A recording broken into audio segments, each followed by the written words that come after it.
Oke, Assalamualaikum warahmatullahi wabarakatuh. Selamat pagi untuk Anda semuanya. Rakan Pembangunan Aceh, apa kabar? Hari ini kita ketemu lagi setelah break Lebaran Idul Adha ya. Hey, it's my birthday ya. Oke, terima kasih hari ini kita juga hadir kembali di Bapeda Aceh Bacrit.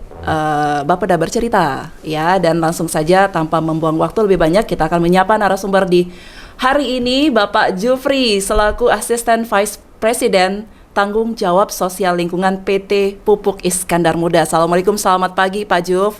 Waalaikumsalam, selamat pagi Mbak Tia. Wah, ini baru sampai dari Luxmawe. Benar. Masih jet lag dong. Iya benar. Semalam, tengah malam baru nyampe dari Sumawe. Wah, terima kasih banyak Pak Juf sudah menyempatkan diri Anda untuk datang ke studio kita di Bacrit, Bapeda Bercerita. Kita hari ini banyak sekali yang akan kita bahas tentang beberapa program yang sudah unggul ataupun yang sedang dijalankan oleh PT PIM, Pupuk Iskandar Muda. Ya.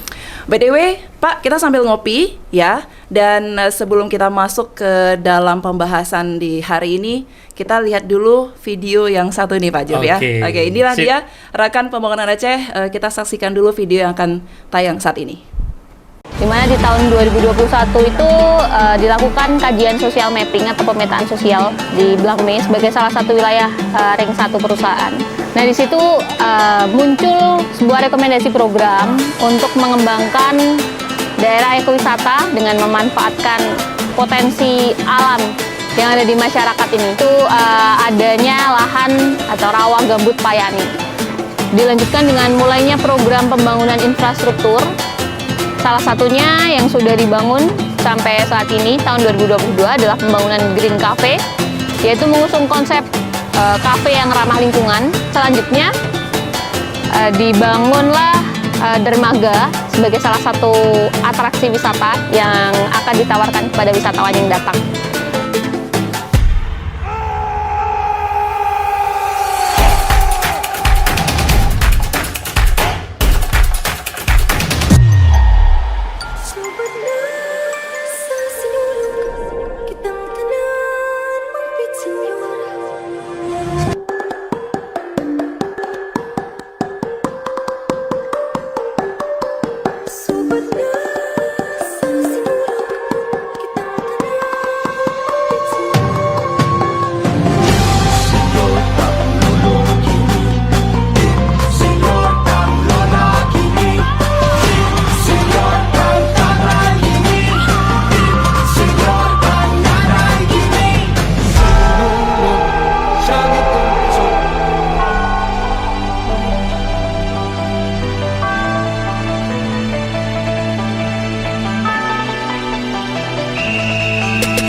Rekan Pembangunan Aceh, ekosistem Payani ini terkenal dengan kehidupan burungnya dan sebagai tempat musim dingin bagi burung-burung yang bermigrasi ya Pak Juf.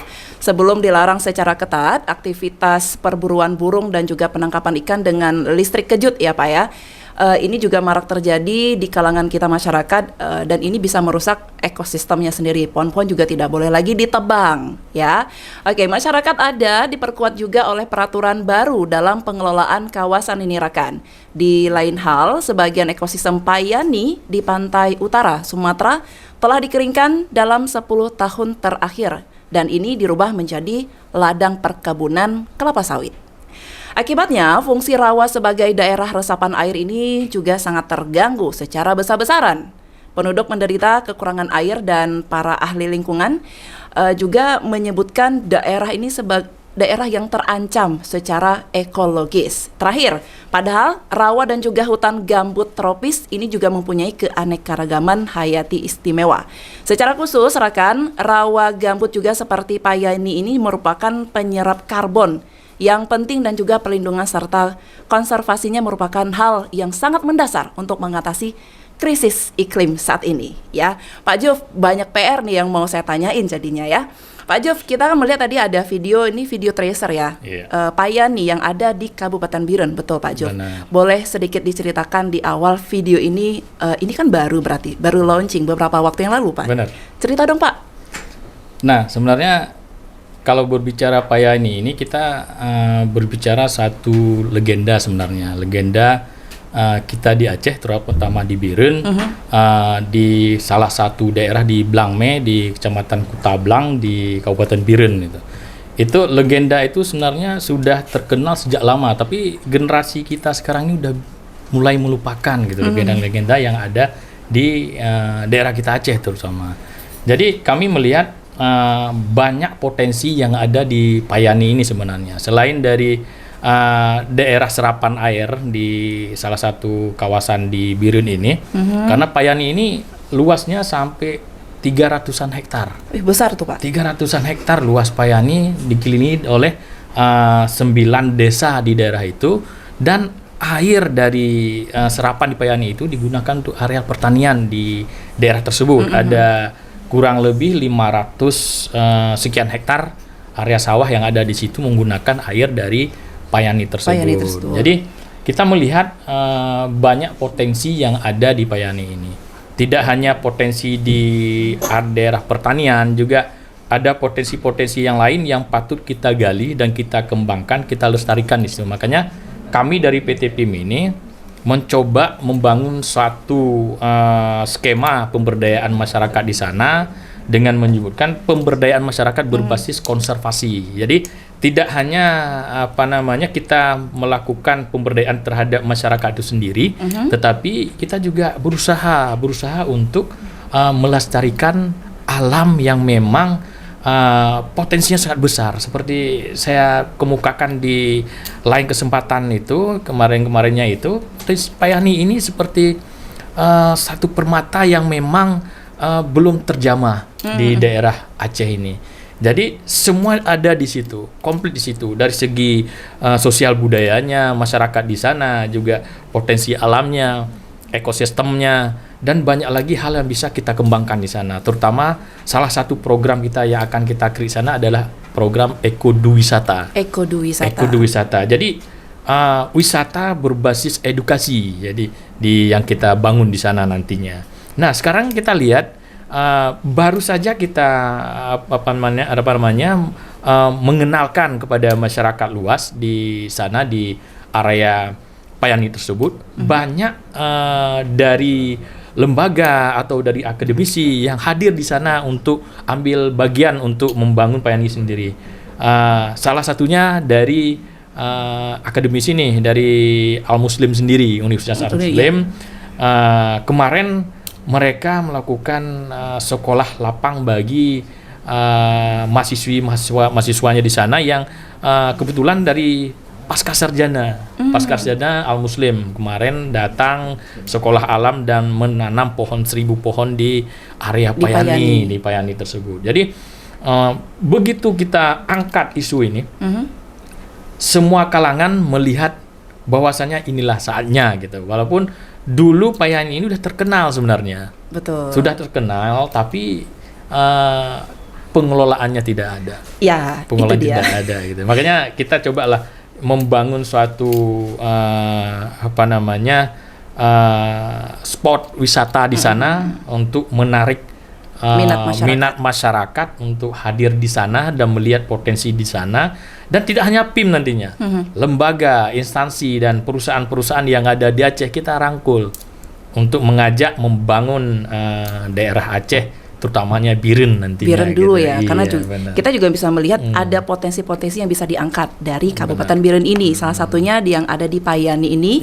Ini menjadi pusat ekowisata. Ada apa aja di sana? Apakah kita bisa menikmati suasana sambil memancing misalkan? Atau ada tanaman yang bisa kita panen gitu Pak? Iya. Di sana kita di program Panel Daya namanya. Panel Daya. Payani Lestari Berdaya. Itu ada 3 program besar yang akan kita create di sana.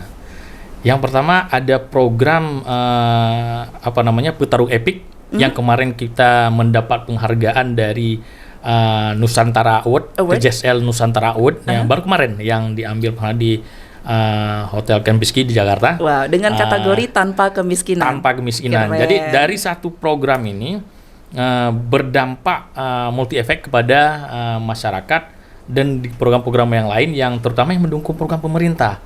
Program pengentasan kemiskinan salah satu program pemerintah Aceh yang sekarang gencar-gencarnya dilakukan asosiasi, dilakukan pelaksanaan di mana-mana. Jadi kita ambil bagian di situ. PIM ambil bagian di situ melalui unit TJSL-nya gitu. Jadi alhamdulillah kemarin saat kita di penjurian di TJSL Nusantara Award yang diadakan di Jakarta, semua perusahaan nasional bukan cuma PIM atau perusahaan-perusahaan daerah saja nasional yang kemarin kita mendapat predikat penghargaan pengentasan tanpa kemiskinan. Keren, gitu. keren. Nah, Pak Juf, ini pertanyaan sih. Kenapa Biren? Kenapa dipilih Biren? Kenapa enggak? Kita punya banyak sekali lokasi yang memang harus kita tingkatkan lagi potensinya. Ada sesuatu khas mungkin dari Biren? Iya, mungkin di kita ini di perusahaan BUMN tentunya punya satu arahan dari Kementerian BUMN bahwasanya peruntukan anggaran TJSL itu harus diprioritaskan di area lingkungan perusahaan. Baik. Itu prioritas, tidak menutup kemungkinan tapi bagi daerah-daerah lain di Aceh dan umumnya di Indonesia gitu. Betul. Jadi Biren ini di Desa Blangme ini adalah salah satu desa ring satu perusahaan karena kita di sana punya satu instalasi air, water intake namanya, yang untuk kebutuhan air di perusahaan, operasional perusahaan dan perumahan gitu. Jadi di situ ada PIM punya kepentingan di sana, juga dulu ada Arun, ada KKA juga di situ, ASEAN juga di situ. Water intake kita di bantaran sungai Das Pesangan gitu. Maka di situ menjadi salah satu desa binaan ring satu perusahaan. Ring satu. Jadi tidak hanya itu sebenarnya. Kita lihat setelah kita punya kepentingan di situ, kita lihat potensi masyarakat di sana. Dalam membangun suatu program, menjalankan suatu program itu, kita tidak hanya melihat di sisi potensi lokasinya, potensi alamnya, cuma kita harus melihat juga potensi masyarakatnya. Nah, potensi masyarakatnya, minat masyarakatnya, karena program yang kita jalankan ini adalah hasil dari rekomendasi dari social mapping. Jadi setiap program yang kita jalankan, di mana saja program dijalankan, baik di berdekatan dengan perusahaan kita lakukan social mapping dulu. Social mapping yang kita kita kerjasama dengan salah satu universitas kita ini di UGM. Ada tim dari Sodek UGM yang kita bawa ke sini sebagai konsultan untuk melakukan social mapping. Jadi untuk memastikan ketepatan program yang kita lakukan dan tepat sasaran yang akan kita lakukan nanti jangka panjang dan berkelanjutan ke depannya. Dan ini adalah satu rekomendasi dari social mapping di sana. Potensi masyarakat, permasalahan masyarakat itu komplit di sana. Jadi PIM datang untuk memberi solusi bagi mereka untuk bisa mengembangkan masyarakat di daerah Biren tentunya. Baik, baik Pak Juf, kita flashback sedikit dengan predikat yang Aceh kita ini punya. Yang katanya daerah termiskin di Sumatera ya. Benar. Sebenarnya sih nggak yang setuju amat sih. Orang Aceh kalau kita keluar orang bilangnya orangnya kaya ya. Sebelum PT PIM ini memilih Kabupaten Biren sebagai tempat untuk memberdayakan itu, Pak Juf, kita bisa melihat nggak sih? Pasti melakukan evaluasi dulu dong, melakukan riset dulu dong. Bisa cerita nggak Pak Juf di Kabupaten Biren di Payani itu sebelum PT PIM memberikan solusi itu, kehidupan mereka seperti apa? Dari sosial misalkan, dari pekerjaan mereka, kemudian bagaimana respon mereka begitu PT PIM memberikan solusi seperti ini? Nah, saya setuju sebenarnya. Predikat Aceh ini sebagai daerah termiskin ini sangat mengganggu kita sebenarnya dalam pemberitaan sebenarnya, karena Aceh ini daerah modal sebenarnya, daerah modal. Jadi kalau kita melihat kondisi masyarakat kita di Aceh, sebenarnya hal demikian akan terjadi sebenarnya. Cuma karena pengelolaan mungkin, penataan mungkin, dan minat masyarakat kita ada sebenarnya. Tinggal kita mengarahkan saja. Nah, di Blangme ini saya melihat masyarakat di sana banyak bekerja di sektor informal. Sektor informal baik di pertanian, perkebunan, juga ada bidang-bidang lain yang memang dia geluti tidak bukan pekerjaan tetap di sana. Tapi pada dasarnya mereka ini masyarakat yang punya keinginan berubah, punya keinginan untuk mengubah penata kehidupan mereka, tapi tidak ada yang mengarahkan gitu. Tidak ada yang mengarahkan. Jadi saat kita datang untuk menawarkan suatu program untuk perubahan, tentunya kita membuat skema-skema yang memang harus diikuti. Mereka pertamanya memang agak enggan dia. Alasannya? Agak enggan karena mereka berpikir ini hanya sesuatu yang kita bawa ini karena kepentingan dari perusahaan aja. Gitu, perusahaan aja. Karena mereka melihat flashback ke belakang itu banyak yang menjanjikan ataupun banyak yang mengiming-iming kepada mereka, tapi realisasinya kurang. Kurang realisasinya, ada tapi kurang gitu realisasinya. Tapi PIM punya skema tersendiri, punya strategi sendiri yang kita bangun di sana dengan melibatkan beberapa stakeholder kita, terutama dari instansi di Kabupaten Biren. Kita coba rangkul mereka dan mereka sangat support. Sangat support. Di beberapa kesempatan kita selalu mengajak mereka mencoba untuk mendukung pemberdayaan masyarakat yang kita bangun di Kabupaten Biren. Dan alhamdulillah dari Kabupaten Biren sendiri sangat mensupport kita, apapun yang kita kerjakan mereka ambil andil di program kita gitu. Itu salah satu yang membuat kita lebih semangat gitu. Terus bisik-bisik dong, selain dari pemerintah juga ya, adakah stakeholder yang lain yang ikut juga mendukung dari kegiatan PT PIM ini? Ada. Jadi PT PIM ini seperti salah satu core value perusahaan kita adalah kolaboratif. Jadi setiap program yang kita jalankan itu kita mencoba kolaborasi dengan lembaga, instansi ataupun stakeholder lain yang memang punya ranah di area program kita jalankan gitu. Nah, di sini di area Payani ini. Area Payani ini adalah area lahan basah.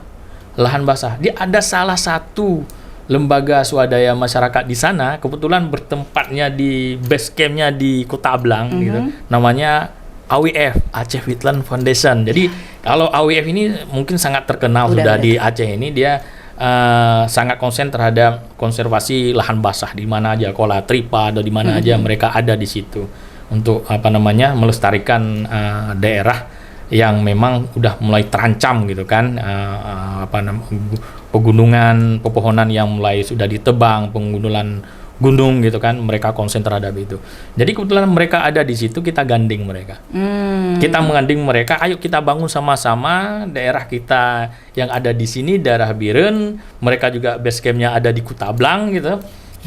Mereka bersedia dan kita sekarang sama-sama mencoba melestarikan area Payani ini dengan berbagai ekosistem yang ada di sana, supaya habitat di sana tidak terganggu lagi. Betul, karena juga kita bisa melihat perubahan iklim juga menjadi penyebabnya juga ya Pak Juf ya. Oke Pak Juf, sambil ngopi boleh ya, biar lebih santai lagi. Dan rekan pembangunan Aceh, jangan lupa, tadi saya sempat lupa ingetin untuk follow di Instagram kami, juga ada Facebook ya, Twitter dan juga YouTube pastinya.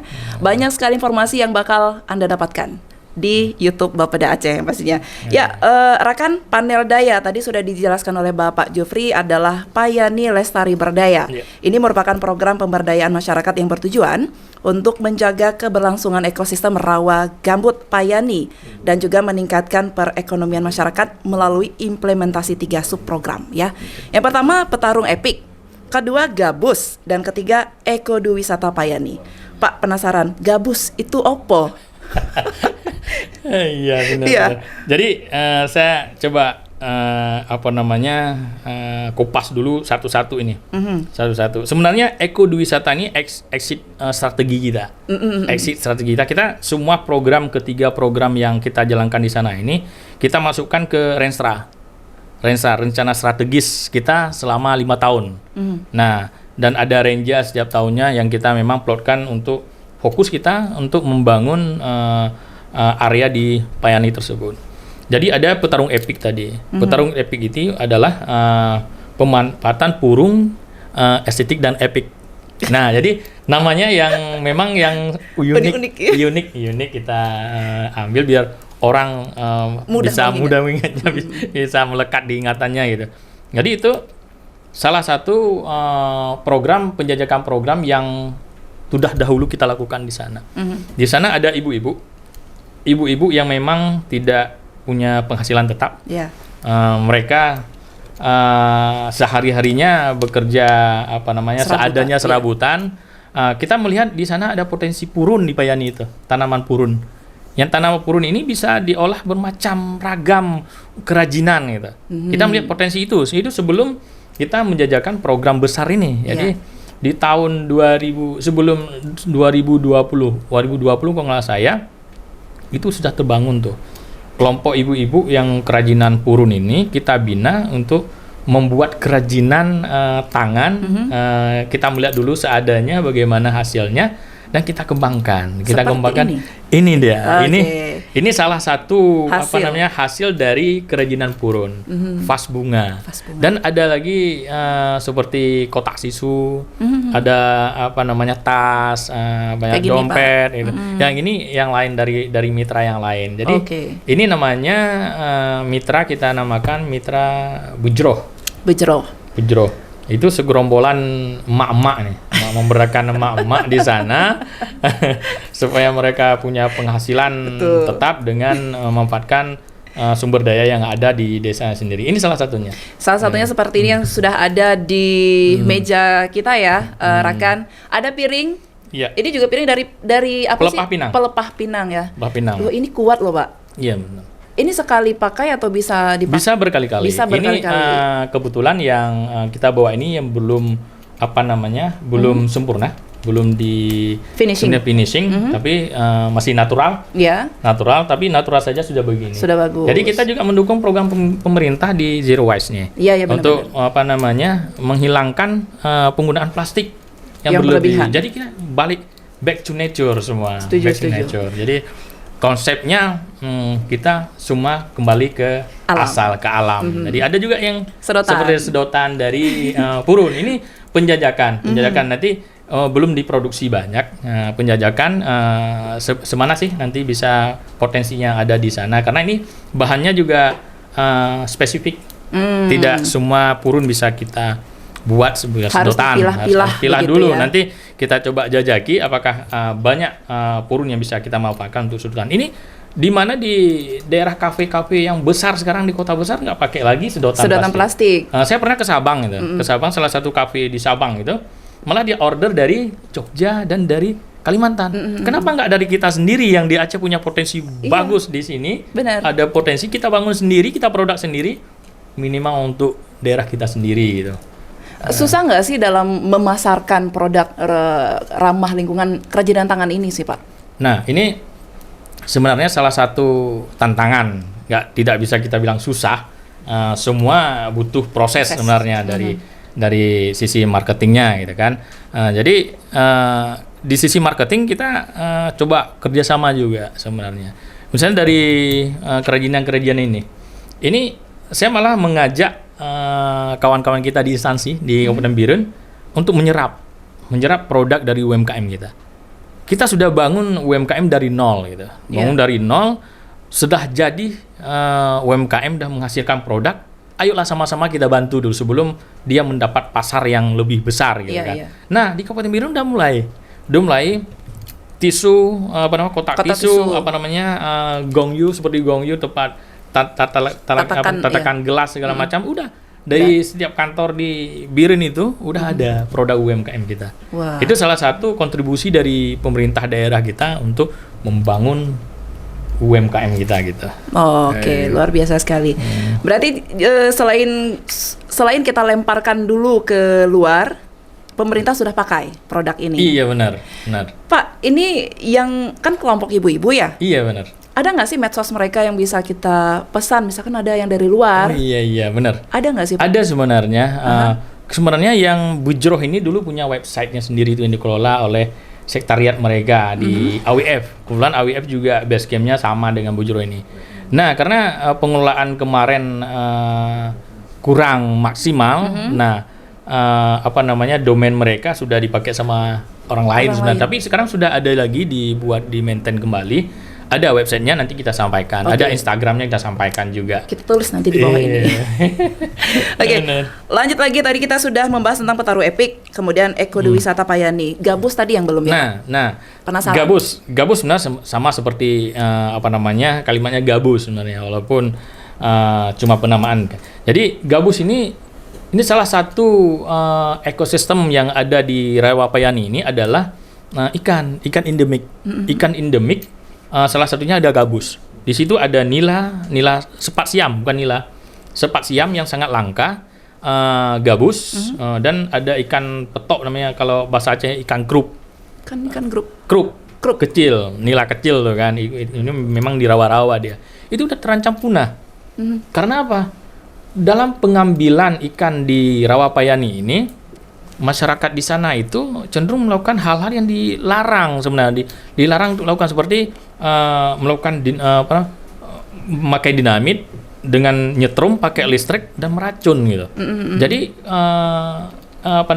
komunitas ikan di sana itu sudah mulai kurang gitu. Yang kemarinnya itu memang mereka itu salah satu mata pencaharian orang di sekeliling Payani itu adalah mengambil nelayan ikan di rawa itu, di Rawa Payani. Jadi selama dilakukan pengambilan ikan secara tidak normal, mereka ekosistem yang ada ikan di situ sudah mulai kurang.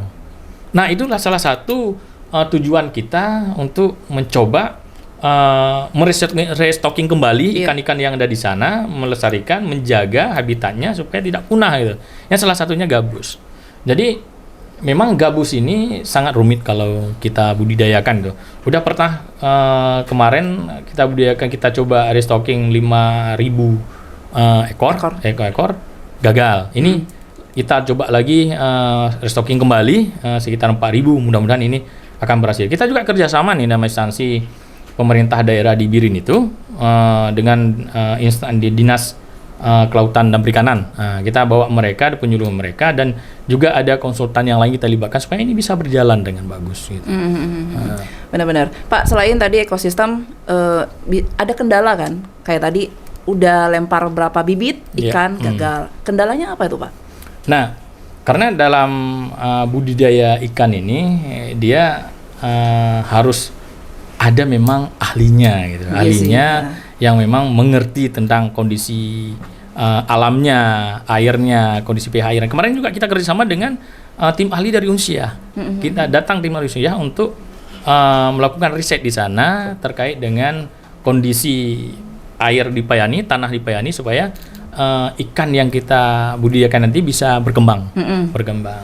Nah, ini kita lakukan supaya apa? Masyarakat ini jangan surut semangatnya saat melihat apa yang kita lakukan ini gagal, tapi kita tidak akan mundur sampai mereka mendapatkan hasil yang betul-betul kita targetkan. Dan ke depan ini dari gabus ini juga kita coba melakukan suatu inovasi nantinya dari budidaya nanti menjadi produk olahan. Nanti gabus ini terkenal dengan zat albumin yang terkandung di gabus itu. Zat albumin ini kan untuk penyembuhan luka, biasanya orang yang melahirkan segala macam itu memakai albumin. Itu produk herbal yang sangat mahal. Itu ada salah satu UMKM yang pernah saya searching, itu ada di daerah Lampung kalau saya, atau di Jambi itu. Udah mulai produk albumin dari gabus itu sendiri. Dari gabusnya sendiri. Iya, kita menuju ke sana nantinya. Wah, keren itu. Dengar-dengar di sana ada tanaman khas ya? Apa? Lotus. Iya. Jadi ada beberapa potensi seperti saya bilang tadi. Selain dari potensi habitat ikan di sana, juga burung, bermacam ragam, beratus burung. Kalau nggak salah sudah di survei, di riset sama AWF. Terkait dengan ekosistem burung di sana, ada sekitar 200-an spesies burung ada di sana. Selain burung migran di sana. Iya. Nah, di sana kalau kita datang ke Payani ini, sekedar kita bersiul aja udah nyaut-nyautan burung. Kalau sore itu udah nyaut-nyautan burung, nggak tahu bunyi burung apa gitu. Saking banyaknya spesies burung di sana. Dan saya pernah waktu riset area lahan tuh bersama Ecosar Unsia, anak-anak Ecosar Unsia itu datang nyebrang sebuah pulau. Kita nyebrang pakai boat, pakai sampan. Areanya seperti danau laut tawar itu. Nah, itu nyampan kami ke sana, ke sebuah pulau itu. Begitu kami masuk ke pulau tersebut, di atasnya burung semua, enggak burung. Masuk kita ke bawah pohon, di atasnya burung. Begitu datang kita terbang burung, indah sekali kita lihat. Itu yang itu. Kita coba burung. ke sana ya. Nah, selain dari waktu kita naik sampan itu sekeliling gundukan pulau-pulau kecil itu ada tanaman kantong semar. Kantong semar. Oke. Kantong Seperti semar. ini, Pak, ya? Iya, ini deh. Makanya Nah, pas di ini dia, sana. benar. Kantong semar kan tanaman yang langka semua. Dicari sama ibu-ibu nih, mahal kantong semar. Jadi di sana banyak berserakan sebagai tanaman yang tumbuh liar gitu. Jadi ayo dong masyarakat Aceh kalau memang sudah jenuh dengan sumpeknya kota Banda Aceh bisa langsung ke Payani ya. Iya, benar. Menikmati sunset dengan keluarga. Wis. Romantis itu. Bapak pasti sering sama keluarganya ya. Pak, ini program yang dicanangkan oleh PT PIM ini apakah juga sama nggak sih dengan program CSR lainnya? Dan kelebihannya apa? Uniknya apa dari program unggulan ini? Nah, kita sebenarnya di TJSL PT Pupuk Islam Muda ini banyak program sebenarnya. Ini salah satu program. Dan banyak program-program yang lain yang menarik sebenarnya yang sudah kita lakukan. Dan itu sudah diakui nih sama pemerintah daerah Aceh. Buktinya dari pemerintah daerah Aceh sudah 2 tahun belakang ini kita mendapat predikat pelaksana TJSL terbaik nomor 2 di Aceh nih, di antara perusahaan-perusahaan yang ada di Aceh. Sudah 2 tahun kita mendapat predikat tersebut. Jadi salah satu program yang kita unggulkan Payani, dan ada lagi program yang sangat menarik sebenarnya yang sudah kita lakukan, ada program peduli daerah pedalaman gitu, wilayah 3T. Itu sangat luar biasa. Ini bisa dicek nih sebenarnya. Kita setiap program kita jalankan ini ada di media sosial. Ada di Google kalau dicek, di searching aja bantuan CSR PT Pupuk Sumda, keluar semua itu. Berarti memang publikasinya keren, harus keren gitu. Jadi biar masyarakat melihat bahwasanya keberadaan PT Pupuk Samudra memang bermanfaat bagi masyarakat di sekitar perusahaan dan di Aceh dan Indonesia tentunya gitu. Wow, Pak, lihat deh waktunya sudah 30 menit. Padahal kita belum selesai ngobrol kan. Masih banyak yang harus dikupas. Hajar ya Pak ya. Pak, ini ada pertanyaan titipan nih dari teman saya nih Pak. Bener. Gimana sih caranya upaya PT PIM dalam memastikan aspek keberlangsungan program ini? Kita kan berharap ini nggak cuma selesai dalam 1 tahun saja sih. Harapannya kan kalau bisa, kalaupun Bapak nanti suatu saat sudah pensiun misalkan, program ini tetap harus jalan dong untuk anak cucu kita. Benar. Seperti apa Pak upayanya? Nah, itulah yang kami bilang tadi, bahwasanya setiap program kita jalankan ini kita punya rencana strategis gitu. Nah, selain dari Renja yang setiap tahunnya, Renstra ini ada 5 tahun ke depan kita untuk memastikan satu program ini yang kita jalankan ini bisa berkelanjutan gitu. Dalam rentang 5 tahun ini rentang waktu yang kita maintain, yang kita coba kelola dengan bagus, baik di sisi pengelolaan areanya, juga capacity building bagi pelaku usaha penerima manfaat yang kita berikan kepada yang mengelola daerah tersebut gitu. Jadi seperti di Payani itu sendiri ada Pokdarwis di sana, kelompok sadar wisata. Ini kan dari dasar, dari nol ini. Mereka belum tahu apa sih, bagaimana sih mengelola daerah wisata tersebut. Mereka masih awam dari hal tersebut. Jadi tugas kita dalam hal meningkatkan kapasitas mereka untuk pengelolaan daerah wisata tersebut. Kita lakukan pelatihan, kita membekali dengan bermacam ragam keahlian yang memang nanti bisa membuat daerah mereka bisa dikelola sendiri dengan bagus saat kita nanti keluar dari program tersebut. Karena exit strategi kita itu 5 tahun ke depan gitu. Jadi rentang waktu ini kita pastikan program yang kita jalankan ini berjalan dengan bagus, sesuai dengan target. Setelah sesuai dengan target yang kita lakukan, kita canangkan, kita kembalikan kepada pengelolanya. Kelompok pengelolaan area-area yang kita bangun tersebut. Iya, gitu. Dengan harapan mereka bisa bangun secara mandiri, Pak ya. Benar. Karena juga sudah dari awal sudah dikasih modal nih sama PT Benar, PIM, jadi benar. harus bisa mereka membuat program ini tetap berkelanjutan. Benar. Kalau dengan Dinas Pariwisata sudah bekerja sama dong pastinya. Pasti. Kita kan banyak nih sekarang di Aceh duta-duta.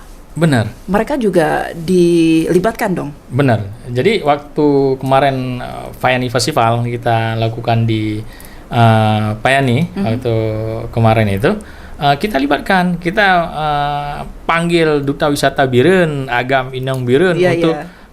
meramaikan acara kita, juga dari dinas instansi dari Pemkab Biren sendiri hadir juga di sana, berbagai instansi, karena sebelum kami menjajaki program di Payani ini memang khusus saya minta ke Bapeda, khususnya Bapeda di Biren ini untuk kita duduk rapat koordinasi dengan seluruh instansi yang ada di Biren untuk bisa mengambil andil, mengambil kontribusi di sana, bukan cuma PIM. Betul. Jadi PIM ini sebagai leader project di sana. Kita punya sebagai leader project, dan kita rangkul semua instansi yang ada di Biren, lembaga-lembaga Biren untuk sama-sama membangun gitu. Karena kalau PIM sendiri tidak mudah merealisasikan pembangunan masyarakat, tapi dengan sama-sama Melibatkan banyak orang. masyarakat itu pastinya tidak akan terlalu sulit gitu, walaupun banyak hal-hal di lapangan biasa kalau saya rasa, cuma untuk merealisasikan mudah dengan dukungan berbagai pihak gitu. Dan sekarang terbukti semua instansi itu ambil kontribusi Ya. menurut ranah mereka di sana gitu. Juga dari lembaga-lembaga seperti DPR dan DPRA juga di sini hadir di sana waktu kita melakukan launching waktu itu ya. Payani Festival kemarin itu. Oke, tadi kita sudah lihat video tracernya, juga suara penyanyinya keren ya. Oh, Itu iya. dari AWF Pak ya. Dari OF Pak itu. Spill namanya siapa? Itu Bang Andi Andi. Reggae. Andi Reggae. Andi Reggae. Pasti artis. kenal. Artis itu kan, Pak? Iya benar. Itu orang ya. Kota Belang Biren tuh. Benar-benar. Mitra Wah, kita. Kita harus undang beliau nih untuk Harus. nyanyi di Bapeda ya. Harus. Oke, Pak, ini terima kasih banyak Pak Jufri untuk bincang-bincang kita di hari ini. Tapi Pak, satu terakhir. Kita ini orang Indonesia, budayanya tuh nyampah, Pak. Iya. Capek rasanya. Udah bagus-bagus dibangun sama perusahaan PT PIM. Lihat videonya juga sudah keren sekali. Tapi kalau memang kita nggak sadar dengan kebersihan, apa dong? Mau jadi apa dong kita? Boleh dong pesankan anak muda ini untuk menjaga kebersihannya. Nah, ini salah satu konsen kita juga. Di sana itu kita harapkan seperti yang kita titipkan ke Pok Darwis nih. Segala sesuatu yang mengenai sampah itu dikelola dengan bagus. Ya. Bukan tidak boleh ada sampah, tapi harus dikelola dengan bagus. Kita sediakan tempat sampah itu, kita daur ulang juga, ulang semua produk yang ada di sana itu sebenarnya banyak produk daur ulang gitu. Tong sampah kita bawa dari drum plastik yang dari pabrik, pabrik. Kita jadikan tong sampah di sana, kita pisahin mana organik, mana yang non-organik gitu. Jadi itu konsen kita. Kenapa? Produk yang kita pakai juga yang bukan plastik, daur ulang segala macam gitu. Jadi sampah juga kita akan menjadi salah satu konsen kita dalam hal melakukan aktivitas di area wisata itu nantinya gitu. Baik, keren sekali Pak Juf. Terima kasih sekali lagi Pak. Ini buat saya semua. Silakan. Oke Pak, kami dari Bapeda Aceh juga mengucapkan banyak terima kasih sekali lagi, dan selamat untuk award penghargaan yang sudah didapatkan oleh PT PIM dari kategori tanpa kemiskinan, dan masih banyak lainnya. Banyak kali Wah, award kita. banyak sekali. Dan jangan lupa untuk terus pantau konten kami ya di Bapeda Aceh. Kita akan menghadirkan narasumber yang berkompeten di bidangnya. Terima kasih. Kami pamit. Assalamualaikum warahmatullahi wabarakatuh. Sampai jumpa. Waalaikumsalam.